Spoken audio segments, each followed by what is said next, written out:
A fiery horse with the speed of light, a cloud of dust, and a hearty hi-yo Silver, the Lone Ranger.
With his faithful Indian companion Tonto, the daring and resourceful masked rider of the plains led the fight for law and order in the early western United States.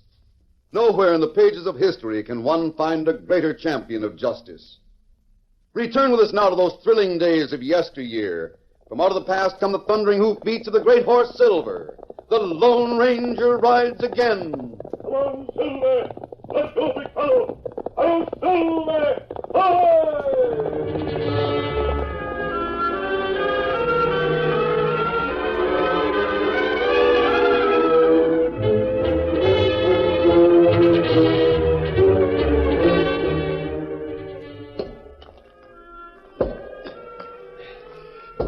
Two men worked by lantern light in the tunnel that Jack Madison had abandoned. They worked secretly, just as they had on a score of other nights, deepening the side tunnel that opened from the main shaft. Now, wait a minute, Peavy.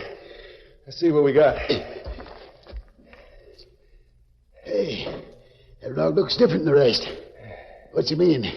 Peavy, means we've got gold. Kerslake. I knew all along that Jack Madison's vein hadn't run out. I knew he'd have struck the mother lode if he'd kept going through the fault. And we're rich. Kerslake, we're rich. Just a minute, Peavy. Maybe you forget that this ain't our tunnel. It still belongs to Jack Madison. Yes, that's so. But we'll buy it from him. That's what we'll do. We'll buy it. Hey, you'll suspect something if we try to buy it. Chances are he'll come here and look around, then he'll see where we've been working. Yes, maybe so. But it cover the work we've done so he won't notice it. He won't do business with us anyway. Not after the way we cleaned him on that other deal. Well, it's worth a try. I happen to know he needs cash. He needs it bad. His father's a sick man. Jack wants to take him away from here. Go ahead and try. If Madison won't sell, I've got another plan. Maybe you better try that one first. I don't want to, Carsley. Why not? I've got nothing against Jack Madison. He's all right. I'd hate to see him put to death by torture. Torture? Indian torture. That's what my other plan will mean. I'll call on him first thing in the morning and see if he'll sell out. If he won't, well, one way or the other, Carslake, we're going to have this gold.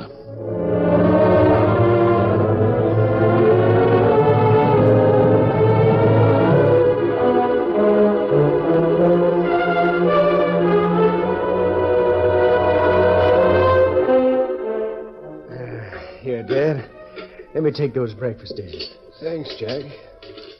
I hate to be such a burden to you, boy. Oh, forget it. I never thought I'd see the day that Hickory Jim Madison would be too weak to get out of bed. You'll be all right, Dad. But just as soon as we get enough saved up to take you away from this country and then... Son, Yeah? don't talk so. I know how things stand. What do you mean? I know you don't get enough by panning the stream to do any more than buy grub. I know you can't get anything ahead, son. Don't try to fool me. The door. I'll see who it is. Hello, Madison. Peavy. You mind if I step in for a minute? You're not welcome in this house. And that goes double for me. Now, just a minute. Please listen to me. But talk fast and get going. Well, it's about that deal we had. That property you bought from me in Carr's Lake. What about it? Jack, I didn't know your Blue Streak mine had petered out. I didn't know you'd abandoned it. Oh. You didn't, huh? No, I thought you were getting rich on the Blue Streak. And when Carr's Lake suggested that we unload some worthless land on you, I figured you could afford the loss. What about it, Peavy? I didn't know we were taking every cent you had. Well, you know it now. Yep, and I'm downright sorry. I want to do something about it. And take back the land you sold us and return our cash. Well, I can't do that, Jack. I'd like to, but... But what? Well, you see, Carr's Lake has most of the cash, and... Well, he's not like me. He don't have a conscience.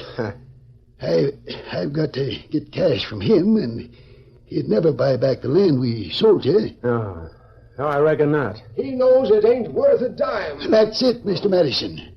But here's something he don't know. He don't know how the Blue Streak petered out. He thinks that mine is worth something. Now, if you'd sell it cheap, I could get back all you lost. I thought you and Carslake were pals. We are. And you're ready to double-cross him on our account? Jack, it's my conscience. Listen, you scheming polecat, it's no go. But, Jack... I did business with you once, that was enough. You need cash, don't you? Ramos! Wants to buy the Blue Streak, huh? Maybe I'd better have another look at that tunnel. Son, do you think there's any chance that Peavy was sincere? If he was, he wouldn't have brought Carslake here with him. Is Carslake here? Yeah. I can see him through the window. Peavy has joined him over there next to the creek. You got it all, huh, Peavy? Yeah. I didn't think you would. Carr's Lake, you sure you covered all the signs that we'd worked in the Blue Streak? Sure. Madison will probably go there to see why I wanted her. You said you had another plan. I have. It'll be mighty rough on Madison, but he had his chance.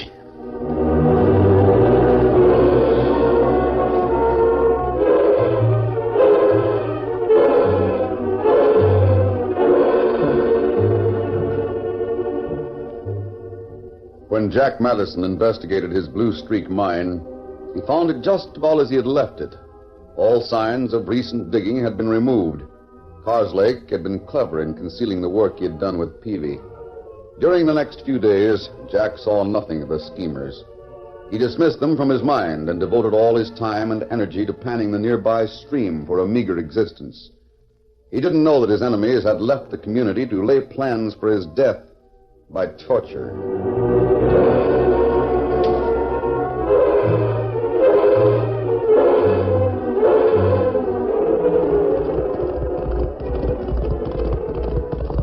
The Lone Ranger rode into a mountain camp near Spirit Valley. His nephew, 14-year-old Dan Reed, had been there since daybreak. Oh, Silver, boy. Golly, I'm glad you're here. What happened, Dan? What makes you think anything happened? The expression on your face, for one thing. Who came here? How did you know? How did you know that someone was here? Well, if you look carefully, you can see the hoof marks of a horse, which I would say was black. I can see them now that you point them out, but how did you know it was a black horse? The horse brushed the trunk of that tree and left a few hairs on the bark. Sure enough. Who was here, Dan? Well, the man didn't give his name. He just left this with some instructions. Tobacco pouch? Yes, but look what's in it. What are those? You look at them. Gold. Nuggets of gold. Is it really gold? Yes, I'm sure of it, Dan. Golly, then he wasn't fooling. Strangers don't hand out this much gold without a very good reason. Well, I guess he had a good enough reason. What did the man look like? His looks were sort of against him. His eyes were kind of shifty, and he looked, well, sort of mean and underhanded. What did he say? Why did he leave this gold with you? I'll tell you the whole story. He rode into camp and passed the time of day. Asked if he might fill his canteen at the spring. Told him to help himself. Then we got talking, and he asked which way we intended to travel. He seemed real pleased when I told him we expected to go east. Going east, huh? Do you think you'll go as far as Oxbow? That's about 2 days from here. Well, I'm sure we'll go as far as that. Oh, by thunder, it must have been fate to put you in my path. Huh? Now, look here, son. If you'd do me a little favor, you could make a sick old man and his son the happiest pair of hombres on earth. How's that? Well, I'll tell you. Did you ever hear of Jack Madison? No. Well, he lives in Oxbow. Lives there with his father, who's a sick man. He's bedridden. Oxbow's in the Gold Hills, isn't it? Yep. And Jack Madison owned a likely-looking mine. I see. I thought he was rich. And I put over a crooked deal and took some money from him. I'm ashamed of it, son. I'm downright ashamed. And I want to make good what I done. You see, I didn't know that Madison's claim had petered out and that I took his last cent. Well, golly, I don't see what I can do. Well, I'm getting to that, lad. I'm a rich man now. I don't look it, but it's true. I'm rich.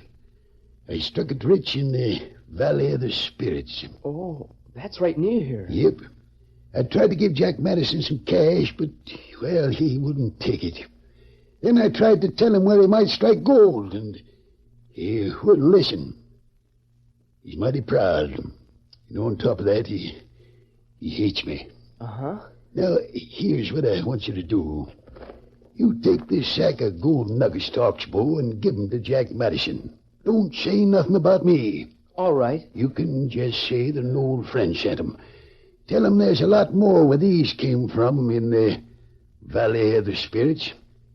You savvy? I guess so. I'm trusting you, son. Don't let me down. I'll never rest unless I know that Jack Madison and his old father are taken care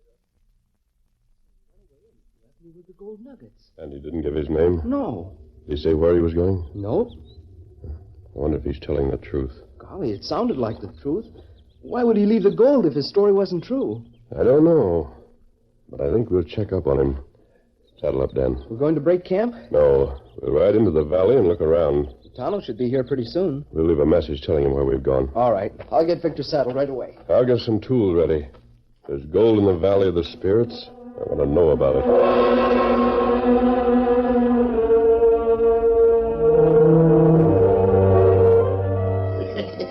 I put it over Car's Lake. I put it over in good shape. I hope that kid's honest. That boy, say, he's as honest as the day is long. I could tell that by one look at him. Are you sure Jack Madison will head for the valley if he thinks there's gold to be found? Wild horses couldn't keep him away. All right, then what?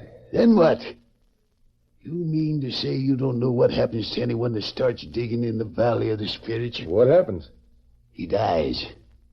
With Jack dead, we can make a deal with the old man and buy the blue streak. Peavy, listen to me. Eh? If you're basing this whole scheme on a superstition about the Valley of the Spirits... Superstition, my eye. That valley is an Indian burial ground.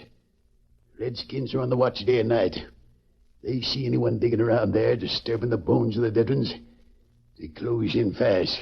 Oh, I see. And it's a sure bet that Jack will go there. When he starts digging around, it's sure bet that he's a dead pigeon.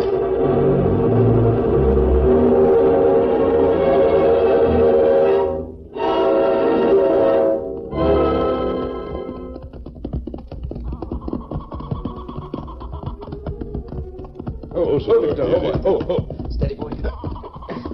This is sure a lonesome-looking valley, isn't it? Steady, Silver. Yes, it certainly is, Dan.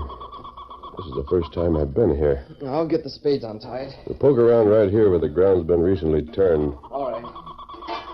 Here's one of the spades. This doesn't look like gold-bearing ground. Maybe if we dig down a little. We'll try it. Look out! Golly, look!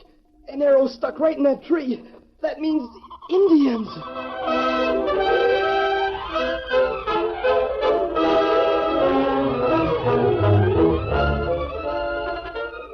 The curtain falls on the first act of our Lone Ranger story. Before the next exciting scenes, please permit us to pause for just a few moments.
Now to continue our story. The Lone Ranger didn't know that the Valley of the Spirits was an Indian burial ground. With Dan, he was just about to push a spade into newly turned earth when an arrow flashed in the sun and struck a nearby tree. Just a minute, Dan. I want to look at that arrow. There's something familiar about it. It sure hit hard. Strong man drew that bow. Look it over, Dan. This is one of Tonto's arrows. Yes. How could anyone get one of Tonto's? Look over there. It's Tonto. But what's the matter with him? Why did he shoot that arrow at us? Dan, if Tonto had shot that arrow at us, he'd have struck us. He doesn't miss the mark by several yards. Tonto! Aye. Kimosabe, me find message in camp. Well, why'd you shoot that arrow? Me see you ready to dig in ground. This sacred ground for Indian burial. Tonto, are you sure of that? Me plenty sure. Plenty Indian hidden on all sides. All Indian ready to make you prisoner when you put spade to ground. Oh, golly. Punishment. Death by torture. You shot the arrow to stop us. Are the Indians watching us right now? That's right, Dan. Tonto, is there any gold in this valley? No gold here. But that man said he'd found gold here. Man who say that, tell lie. Then the man I talked to didn't want to help Jack Madison at all. He wanted him killed by the Indians. Dan, that man knew you were waiting in camp for someone. Yes, I told him that. Did you tell him about Tonto or me? No, but... Then go ahead and do just what he asked. You mean take the gold to Jack Madison? Yes, Tonto will go with you. We'll play that crook's game and see how he expects to make a score.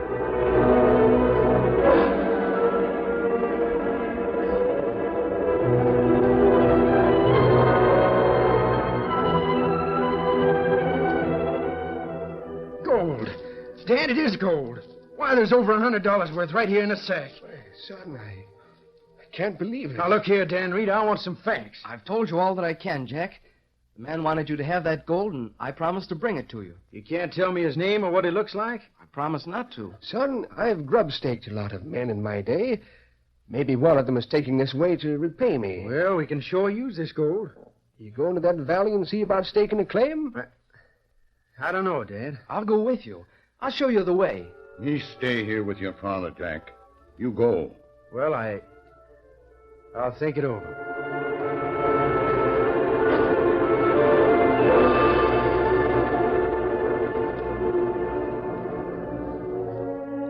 Dan and Tonto stayed at the Madison house for the next 2 days. In that time, they won the confidence of Jack and his father. They became trusted friends. Convinced that Tonto would take good care of his invalid father, Jack packed a few essentials and started west with Dan Reed. Carslake and Peavy watched them ride out of the community. Looks like your scheme worked first rate, Peavy. I knew it would. What about the kid that's traveling with Jack? He's dealt himself a hand. He'll have to take what comes. How soon are we going to call on the old man? We've got to wait until he gets word that his son's been killed. It might be quite a while. We can afford to wait, Carslake. We can afford to wait.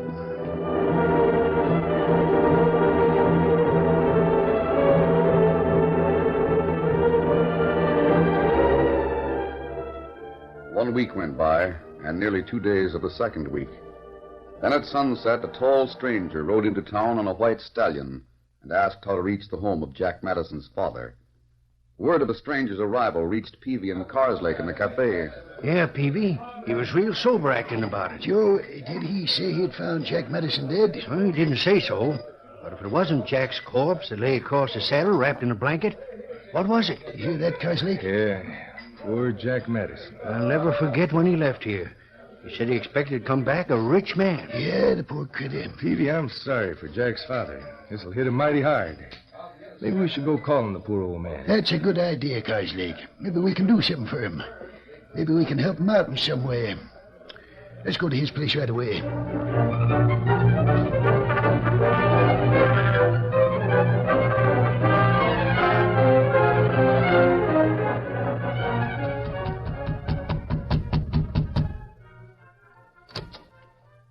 Oh, it's you, Peavy. Madison, you're up and around. You feeling better? Yep. What do you want? Well, look here, Madison. Carslake and I want to talk to you. We heard that you... have you heard from Jack? Why, I reckon you must have heard that my boy was brought home. Yeah, we did. Now, look here, Madison. Maybe this is a poor time to talk business, but we've got to work fast. There's some newcomers in town, and I can unload that Blue Streak mine on them. What good is the Blue Streak? The newcomers don't know it's worked out, see? Carslake and I want to return the cash we swindled you out of. Why don't you buy back that no-account land you sold me and my boy? There's no tunnel on that land, Madison. Now, the Blue Streak really looks like something. You want to buy it? Yes. You see, we can resell it right away. But it ain't mine to sell. It's Jack's. You're Jack's only living relative, aren't you? Yeah. Then the Blue Streak is yours. That is, unless your son made a will giving the property to someone else. Oh, Jack never made a will. But even so, I don't know as I got the right to sell the Blue Streak. That's our worry. You mean you'd pay me the money and take the chance on me having the right to sell the property? Yes. Well, if that's all right with you, I reckon it's all right with me. Just so there's no misunderstanding. We'll need witnesses to the deal. Well, we'll go to town and get the sheriff and someone else for witnesses. While you're gone, I'll draw up the papers. Good. We'll see you later, Madison. Yep, I'll be here. Hope I've done right. Good work, Madison. Great day. Who are you? That mask. I'm still the man who owns a horse in your barn. Oh, you heard what those polecats said? Yes. Ornery buzzards. They didn't wait long to pounce on Jack's property. I didn't know what to do about their offer. You said to hear 'em out and be agreeable. That's what I done. You did just right. When they come back with the cash and witnesses, you'll have a bill of sale all ready for them.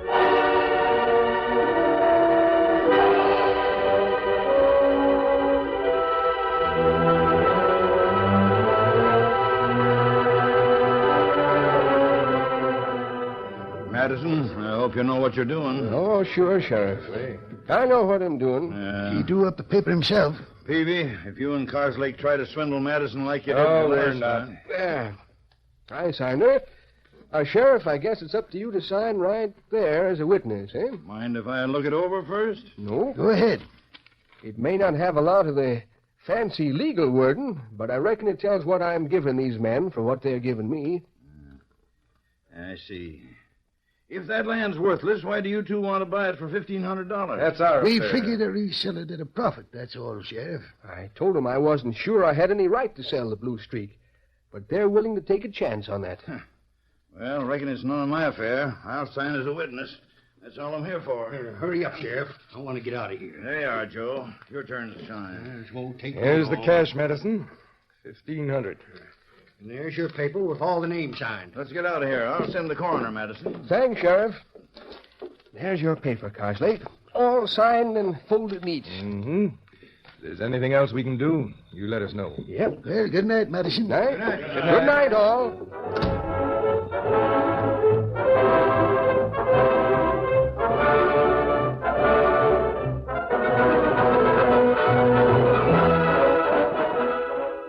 Peavy and Carslake went to the Blue Streak mine early the following morning. They went to work removing the worthless dirt they'd used to conceal their previous discovery. They shoveled furiously without pausing to rest. Sweat rolled down their faces. In the light of several lanterns, their eyes burned with eagerness to reach the mother lode. Finally, Carslake threw down his spade. Got it, Peavy. There's the load. Gold. Gold, Carslake, and it's ours. All ours. A fortune if it's worth a cent. Madison will be fit to be tied when he hears of this. We'll just tell him the deal accounted on fell through. So we decided to come, look the tunnel over, and found this load. That's it. Maybe we'll give him a little more cash just to show how generous we are. Generous? Hey, what the... Look, he's masked. Take it easy. You think you can steal I'm it? not here to steal. Come in here, Jack. Now, you get out of here. This is Look, private... look there. Jack Madison. No, it can't. Madison, Well, you're dead. You crooks sure counted on me being dead, didn't you? Your plan didn't quite work out. You see, that masked man knew about Spirit Valley. We wondered why someone wanted Jack to go there to almost certain death. This man met me, told me about the valley, and we decided to see what you crooks were up to. You knew all along that there was gold in the Blue Streak. You tricked us. You lied. You were told the truth. Jack Madison was beneath the blanket when I brought him into town. You were that man? Yes. And he's the one who fixed up the bill of sale. Well, there's just one thing we gotta do to make everything just right. The Indians didn't get you, so I will. How about you, Peavy? You want to draw on us? No, my arm's busted. Serves you right. Now get out of this tunnel and stay out. Just a minute. Your dad misrepresented things. He sold us this tunnel and took our money. He didn't misrepresent a thing. He warned you that he might not have the right to sell the Blue Streak. He sure did. And you said you'd take a chance on that. Yes. And you agreed to take that chance. But we thought we were told that Jack was dead. You were told nothing of the kind. You just assumed that he was dead. You assumed it because you sent me to get killed. Now get out of my tunnel and stay out. Grab that one, Jack. You'll help them out. Go on. Madison and the sheriff and several others are waiting outside.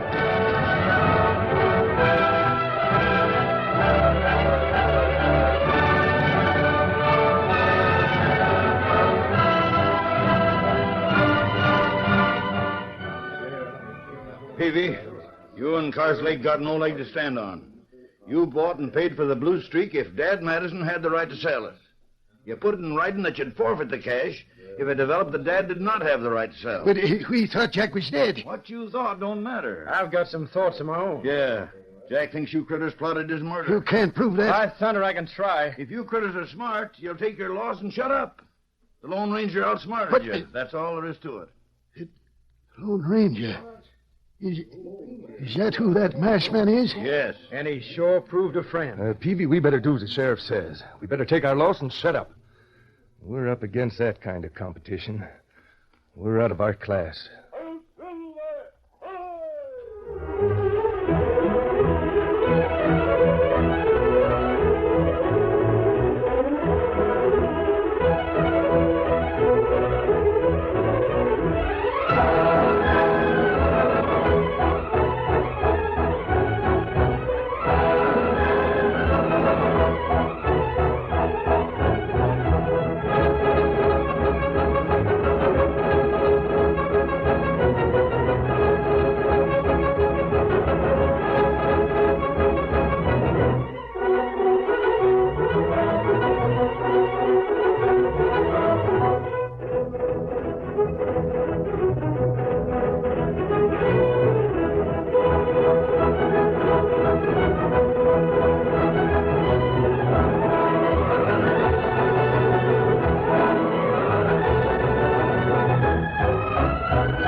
The story you have just heard is a copyrighted feature of the Lone Ranger Incorporated.